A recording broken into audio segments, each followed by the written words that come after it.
بدکار یا کافر یا مشرک یا اس طرح کا بے ایمان یا گمراہ کیوں ہے؟ اور یہ حضرت علماء دیوبند جو اس بات کے دعوے کرتے ہیں کہ حضور کا دل ہمارے دل کے اندر حضور ہمارے دل کے اندر موجود تھے 3 سال تک، اور میں نے بغیر ان سے پوچھے ہوئے کوئی بات نعوذ باللہ نہیں کی ہے۔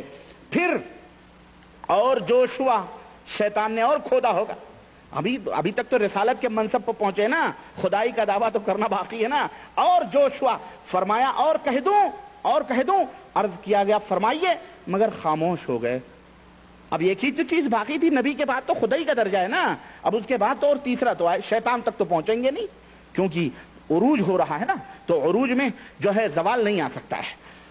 جناب علی یہ ہیں تصور شیخ کے۔ اور یہ حاجی امداد اللہ مہاجر مکی کون ہے بتاؤں میں آپ کو؟ بس یہ میں سمجھتا ہوں یہ حاجی امداد اللہ مہاجر مکی، جن کے پوچھے بغیر مولانا رشید احمد صاحب گنگوہی نے کوئی کام نہیں کیا ہے، یہ کون ہیں؟ ذرا ان کی بھی جنم کنڈلی کھول کے میں بتاتا ہوں، اور زبان میری ہو تو لعنت ہے اپنی طرف سے زبان کھولنے والے پر۔ حضرت زکریا صاحب کی یہ کتاب ہے تاریخ مشائخ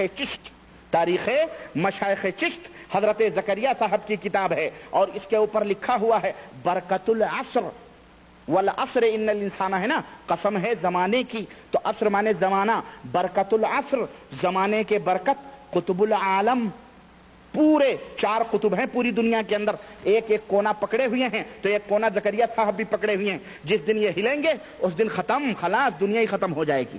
تو قطب العالم یہ تو 4 کونے نہیں، پوری دنیا کے قطب ہیں یہ۔ عارف باللہ شیخ الحدیث حضرت مولانا محمد زکریا المہاجر المدنی، یہ ان کی تصنیف ہے، سنیے۔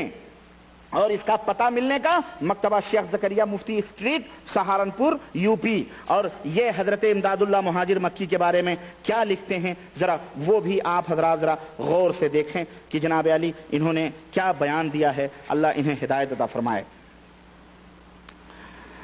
یہ دیکھیں صفحہ نمبر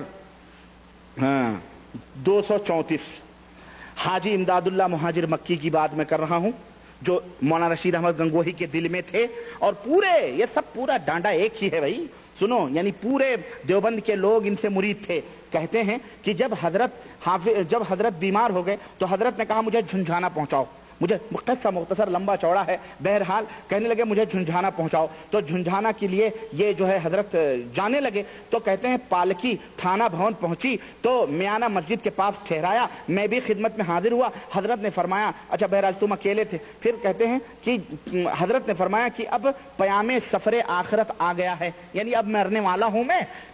تو کہتے ہیں کہ جب حضرت نے یہ کلمات فرمائے تو میں پالکی کی پٹی پکڑ کر رونے لگا، میں پالکی کی پٹی پکڑ کر کیا ہوا؟ رونے لگا۔ اچھا جناب، حضرت نے تسلی دی، سنو، اور دیوبند کے لوگوں اور اپنے آپ کو دیوبندی کہلانے والوں، گرو گھنٹال ہیں حاجی امداد اللہ مہاجر مکی، وہ اپنے ماننے والوں کو ان کے شان میں ایک کلمہ بھی کوئی کہہ دے تو اللہ اکبر، اس کو کافر سے کمتر نہیں سمجھا جاتا ہے۔ لیکن سنو ان کا ایمان اور عقیدہ کیا ہے، میں ایمان و عقیدے کی بات کرتا ہوں، میں اور دوسری بات نہیں کرتا۔ اور ہمارے سلمان صاحب ندوی کو بھی کوئی بتا دے کہ یہ گند تمہارے بزرگوں کی کتابوں میں موجود ہے حضرت، اگر اس کے باوجود بھی آپ کی آنکھیں نہیں کھلتی ہیں تو ہم آپ کے لیے ہدایت کی دعا کریں گے۔ کہتے ہیں کہ جب پالکی پٹی پکڑ کر رونے لگا تو حضرت نے تسلی دی اور فرمایا فقیر مرتا نہیں بلکہ ایک مکان سے دوسرے مکان میں انتقال کرتا ہے، فقیر کی قبر سے وہی فائدہ ہوگا جو ظاہری زندگی میں ہوتا تھا۔ سنو کیا سمجھے؟ فقیر کی قبر سے۔ اور اے ہمارے تبلیغی جماعت کے دوستو، تم تو کہتے ہو نا کہ تبلیغی جماعت میں قبر پرستی نہیں سکھائی جاتی ہے، میں تمہارا تو نمبر ہی نہیں آیا، ابھی نمبر تو بہت دیر میں آئے گا، اتنی جلدی نہیں۔ یہ کتابیں تمہیں کچے گھڑوں کے اندر اتنی جلدی پانی نہیں بھرا جاتا ہے، جب تک وہ گھڑے پکے نہ ہو جائیں، تب تک ٹھنٹھناہٹ کی آواز نہ آنے لگے، تب تک تمہیں یہ باتیں نہیں بتائی جائیں گی، تم بیچ میں لٹکتے رہو گے۔ سنو، کہتے ہیں کہ روتے کیوں ہو؟ جو فائدہ زندگی میں ہوتا تھا وہی فائدہ مرنے کے بعد قبر سے ہوگا۔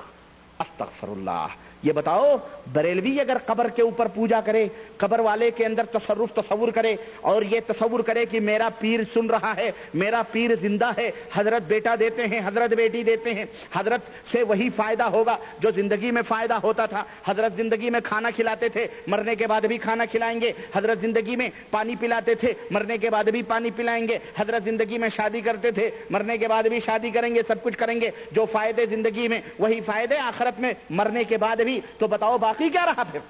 تو حضرت کا مرنا اور جینا برابر ہی رہا. اور جیسا کہ انہوں نے خود کہا کہ فقیر مرتا نہیں ہے بلکہ ایک مکان سے دوسرے مکان میں منتقل ہو جاتا ہے.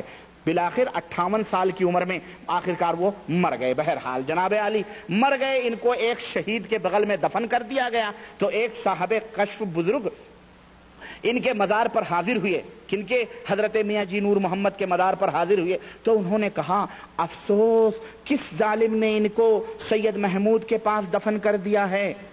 میاں جی نور محمد کو کس ظالم نے دفن کر دیا ہے ان کے قبر کے بغل میں؟ ارے یہ ادب کی وجہ سے اپنے انوار روکے ہوئے ہیں.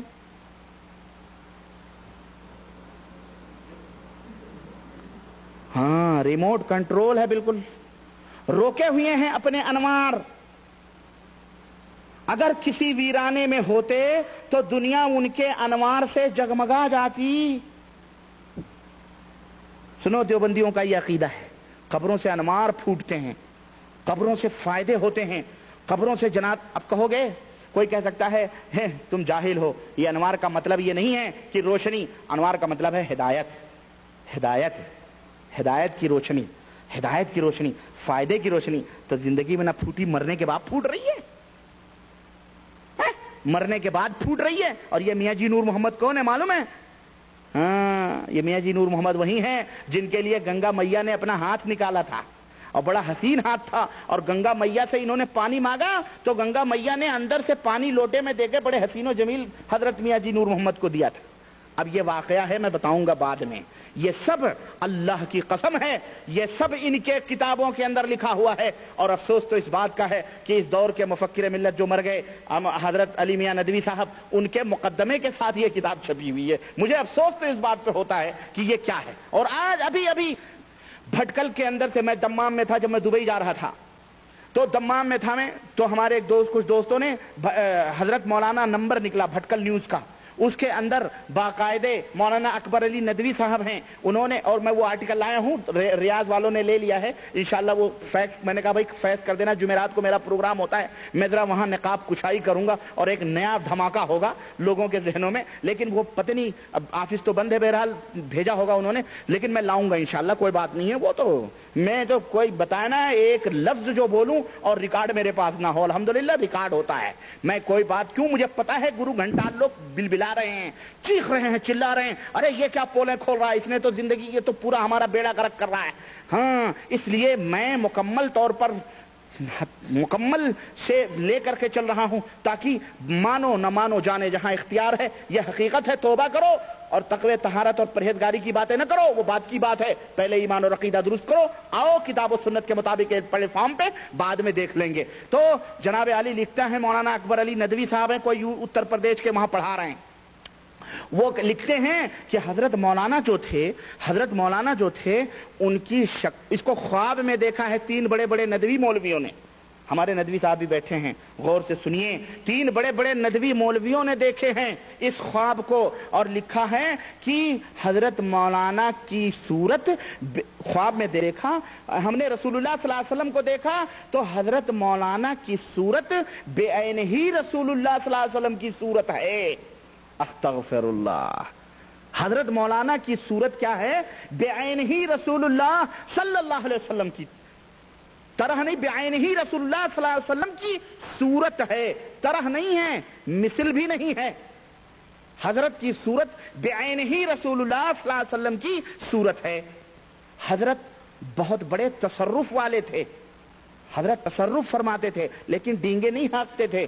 حضرت بڑے توجہ والے تھے لیکن سب کے ساتھ وہ معاملہ نہیں کرتے تھے, خاص لوگوں کے ساتھ. وہ میرے پاس کاپی موجود ہے, انشاءاللہ وہ بھی آئے گی. اس وقت جب حضرت سلمان صاحب ندوی کا وہ زبان ان کی لکھنوی جو زبان ہے ٹکسالی, وہ انشاءاللہ پیش کی جائے گی، وہ پرچہ بھی پیش کیا جائے گا۔ تو حضرت حاجی امداد اللہ مہاجر مکی کے جو پیر میاں جی نور محمد ہیں، اس وقت وہ واقعہ بھی ان کا گنگا میاں کا میں بتاؤں گا کہ کس طرح ان کے لیے گنگا میاں نے اپنا چوڑیوں میں اور حنائی ہاتھوں میں کس طرح ان کو پانی دیا تھا سادھوؤں کو، اور کس طرح سے انہوں نے مانگا تھا، وہ بات کی بات ہے۔ پہلے یہ واقعہ حاجی امداد اللہ مہاجر مکی کا سنو کہ یہ شخص کتنا بدعقیدہ تھا اور کتنے برے عقیدے کے یہ لوگ تھے۔ سنو، کہتے ہیں کہ میاں جی نور محمد پورے انوار روکے ہوئے تھے، اچھا اگر فتنے کا اندیشہ نہ ہوتا تو میں ان کی ہڈیاں نکال کر دوسری جگہ دفن کر دیتا اور پھر ان کے انوار و برکات کا مشاہدہ ہوتا۔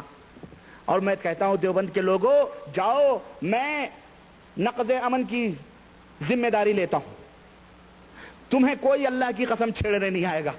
تم میاں جی نور محمد کا مزار آج بھی موجود ہے، اگر یہ بات حق ہے جو اس نے لکھی ہے اور اس نے ابھی تک انوار روکے ہوئے ہیں تو جاؤ، نہ تمہارے پاس کوئی بریلوی جائے گا نہ کوئی اہل حدیث تمہیں روکنے جائے گا۔ کیوں؟ تم اپنے پرکھوں کی قبریں کھودو یا کنویں کھودو، تمہیں کوئی روکنے ٹوکنے والا نہیں، اور ہندو تو خیر ضرورت ہی نہیں ہے، جاؤ ہم ضمانت دیتے ہیں، تمہیں کوئی روکنے والا نہیں ہے، کوئی فتنہ نہیں ہوگا۔ میاں جی نور محمد کی قبر کو کھودو اور کسی جو ہے صحرا کے اندر لے جا کر کے دفن کر دو، اور پھر تجربہ کرو کہ دیکھو کتنے لوگ مسلمان ہوتے ہیں، کتنے انوار آتے ہیں، کتنے لوگ فیض یاب ہوتے ہیں، ہمیں بتلاؤ۔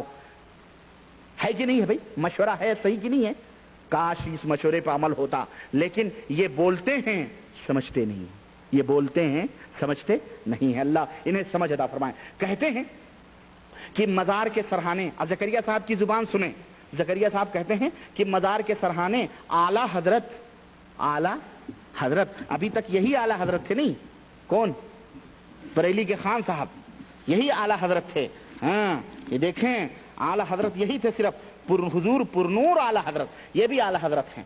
اعلی حضرت اقدس حاجی امداد اللہ صاحب نے مندرجہ ذیل اشعار، چند اشعار کا کتبہ نصب کرایا تھا جو اب بھی وہاں موجود ہے۔ اب بھی وہاں، ابھی کتنے برس ہوئے ان کو مرے ہوئے؟ شاید میرا خیال ہے سن 60 62 65 یا 67 68 میں مرے ہیں یہ حاجی کون؟ حضرت زکریا صاحب جو تبلیغی نصاب کے کتابیں بانٹنے والے ہیں، مکتبے کے مدیر تھے، ان کے بعد بھی کتابیں بیچتے تھے، یہ بھی کتابیں بیچتے تھے، چونکہ کتابیں لکھ کر کے خوب آمدنی کری ہے انہوں نے تبلیغی نصاب لکھ کر کے۔ تو جناب علی یہ کہتے ہیں کہ ابھی تک وہ کتبہ موجود ہے، یعنی وہ اشعار کیا ہیں؟ سنو، اشعار تو بہت زیادہ ہیں لیکن میں 2-4 اشعار سناتا ہوں۔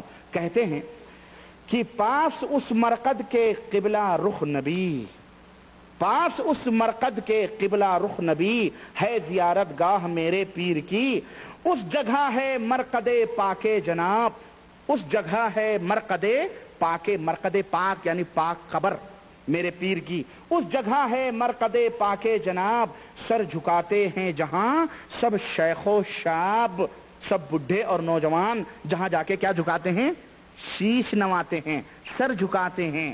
قبروں کے اوپر جا کے کیا کرتے ہیں؟ بولو بریلوی اگر چادر اٹھا کے چوم لے، حرام، شرک بدعت کرتے ہو ہیں؟ اور یہ حضرت امداد اللہ مہاجر مکی جہاں سر جھکوا رہے ہیں، میاں مسلمان کا سر کسی درگاہ کے اوپر نہیں جھکتا، نہ کسی مندر کے اوپر جھکتا ہے، مسلمان کا سر اگر جھکتا ہے تو اللہ وحدہ لا شریک کے دربار میں جھکتا ہے۔ تم مزاروں کے رسیا، مزاروں کے پرستش کرنے والے کہتے کچھ ہو اور اپنی ان کتابوں میں لکھتے کچھ ہو۔ سنو، زکریا صاحب کو بھی بولو اور ان کے ماننے والوں کو بھی بتاؤ کہ دیکھو حضرت امداد اللہ مہاجر مکی کتبے لگا کے کس طرح شعر لکھ رہے ہیں، اور یہ تو کچھ بھی نہیں ہے۔ آگے سنو، آگے لکھتے ہیں کہ جس کو ہووے شوق دیدار خدا، جس کو اللہ کے دیدار کا شوق ہوئے، بولو آپ کو ہے شوق اللہ کے دیدار کا کہ نہیں؟ کس مسلمان کو نہیں ہے بھائی؟ ہر وہ شخص جو مسلمان ہے وہ کیا امید رکھے ہوئے ہے کہ اسے اللہ کا دیدار ہو جائے، دیکھ لے، ہے کہ نہیں؟ تو لکھتے ہیں اگر تم اپنے شوق کو پورا کرنا چاہتے ہو تو کیا کرو؟ فارمولا سنو، جس کو ہووے شوق دیدار خدا، ان کے مرقد کی زیارت کو وہ جا۔ مولانا میں کہتا ہوں اس سے بڑھ کے کفر نہیں ہو سکتا ہے۔ جس کو ہووے شوق دیدار خدا، ان کے مرکز کی زیارت کو وجہ نعوذ باللہ. اس حاجی امداد اللہ مہاجر مکی کی قبر کی، اس میاں جی نور محمد کے قبر کی زیارت کرو. اللہ کا دیدار ہے وہ، اس کی قبر اللہ ہے نعوذ باللہ.